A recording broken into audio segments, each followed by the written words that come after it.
Jumpa lagi rekan trader Indonesia dimanapun berada. Kembali lagi, sorry rekan trader. Nah, ini dia. Cahaya lebih terang. Rekan trader semuanya, assalamualaikum warahmatullahi wabarakatuh. Buat rekan trader semuanya, kembali lagi bersama saya Moritz. Kita akan mengulas lagi. Pada edisi Kupas Tuntas Gold kali ini kita akan membahas terus tentang apa saja yang terjadi dengan gold.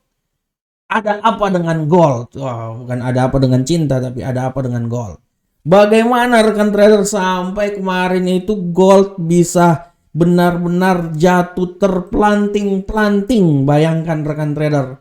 Jatuhnya benar-benar terpelanting rekan trader. Kemarin itu gold, bayangkan. Rekan trader bisa lihat ya, bukan gold jatuh terpelanting, tapi gold jatuh naik benar-benar mendaki. Bayangkan rekan trader, kemarin dia mendaki. Ya, bayangkan. Saya beranalisa 1801 tapi rupanya dia naik dari 1800. Awalnya di sini sih kalau nggak salah ya, awalnya di sekitaran sini deh. Nah, di sini nih sini ya. Nah, ini dia nih. Nah, ini dia. Setelah itu dia naik sampai benar-benar level yang paling tertinggi. Ya, hari ini yang merupakan level yang paling tertinggi dalam minggu ini, ya. Dalam berapa minggu nih? Dalam minggu ini ya. Ini yang paling tertinggi hari minggu ini paling tertinggi ya.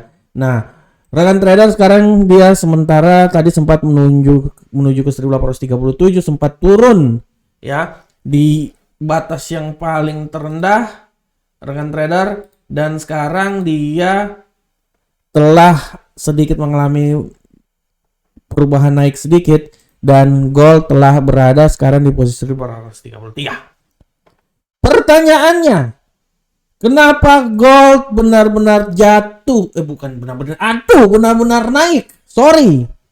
Gold benar-benar naik ya pada hari ini kemarin ya. Hal ini rekan trader dipicu karena ya sell off dolar Amerika.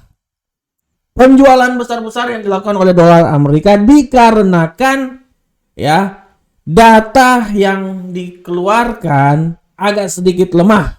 Di samping itu juga ya indeks manajer pembelian dari Cina semakin membaik.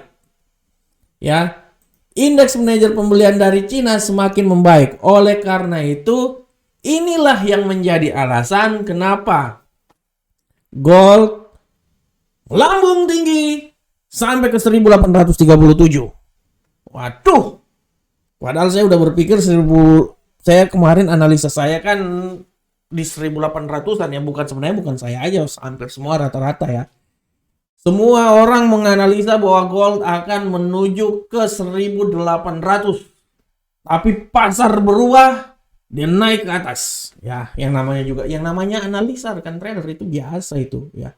Analisa kalau yang namanya analisa selalu ada hal-hal tertentu yang bisa membuat pergerakan itu dia berubah arah, dan secara teknikal pun juga kemarin ya memang banyak bilang bahwa dia akan turun ke bawah, tapi ya mau gimana rekan trader, yang namanya pasar ya dia bergerak naik ke atas. Dan kalau kita lihat di sini rekan trader, sekarang kita lihat bahwa harga emas ini masih tetap rally ya, masih di minggu pertama bulan ini kita akan lihat. Dan kalau kita lihat secara garis besar pun juga ya, secara garis besar pun juga di bulan Februari kemarin gold itu dia benar-benar turun tahta ya, turun tahta. Padahal sempat saya memprediksikan bahwa ini mana prediksi tahunan saya itu 2023. Nah, ini prediksi tahunan saya ya, prediksi tahunan saya memprediksikan bahwa gold itu dia akan coba naik. Saya banyak yang bilang gold akan menuju ke 2000, tapi saya bilang gold sulit untuk sampai 2000, dan itu kenyataannya seperti kayak gitu. Saya bulan kemarin saya bilang oke, dia akan naik sampai ke 1975-an ya. Tapi untuk turun naik sampai 2000 sulit. Saya bisa bilang bahwa mungkin 2000 itu sekitar bulan Maret ya, mungkin Dan kenyataannya ya memang terjadi rekan trader. Kenyataannya memang terjadi, gold mengalami pelemahan rekan trader. Gold mengalami pelemahan dan dia sempat turun sampai ke 1805 kemarin ya kalau nggak salah ya. Dia turun sampai 1805. Dari 06 malahannya. Nah, bagaimanakah gold untuk bulan depan? Kalau rekan trader lihat pun juga di sini sudah sangat jelas arah pergerakan gold ini kita akan melihat ya. Tidak tertutup kemungkinan gold ini masih bisa naik pun juga sampai ke 1900-an masih bisa. Tapi untuk hari ini kita lihat dulu bahwa gold pada hari ini kalau saya lihat rekan trader, pergerakan gold hari ini dia memang benar-benar masih tetap akan melihat apa yang terjadi. Saya di analisa harian barusan saya bilang gold akan mencoba naik. Oke, memang tujuan dia naik itu kan di level paling atas di 1839, tapi menurut saya kayaknya sulit deh. Tertinggi dia itu akan mencapai 1837 dan itu memang benar terjadi ya. Nah, menurut analisa saya gold pun ini kalau dia masih tetap bergerak-gerak bermain-main ya. Menurut analisa saya kalau memang nanti tendensi masuk karena kan nanti akan ada berita lagi ya. Kalau nggak salah tuh kan akan ada kalender ekonomi pada pukul 15.55 tadi udah barusan keluar GBP pada pukul 20.00 jam 8 malam dan nanti yang paling menjadi acuan ya, yang menjadi acuan dalam kalender harian kita pada hari ini adalah rekan trader bisa lihat di sini yang menjadi acuannya adalah di pukul 22.00 jam 8 malam dan jam 10 malam. Nah, ini dia rekan trader. Indeks pembelian manufaktur ISM ini benar-benar ditunggu. Benar-benar ditunggu. Yang saya khawatirkan gini. Ini dia nih masih sideways ini ya. Dia masih sideways. Ini prediksi-prediksi biasa-biasa aja ya. Ini dia masih sideways. Kebetulan dia akan mencoba, ini saya kasih sedikit analisa ya. Ini skenario pertama. Skenario pertama menurut analisa saya dia ini masih tetap sideways dan kemungkinan besar dia akan mencoba naik sampai di level sini ya. Nah, 1837. Itu menurut saya ya. Untuk sampai 1839 terlalu jauh menurut saya. Jadi ini adalah skenario pertama. Mana ya, saya tulis dulu. Ini skenario pertama. Ya. Skenario pertama. Nah, oke. Nah, ini ya. Nah, skenario berikutnya saya berasumsi bahwa gold ini dia masih bermain-main sideways antara naik sampai ke atas turun ke bawah sampai ke atas turun ke bawah.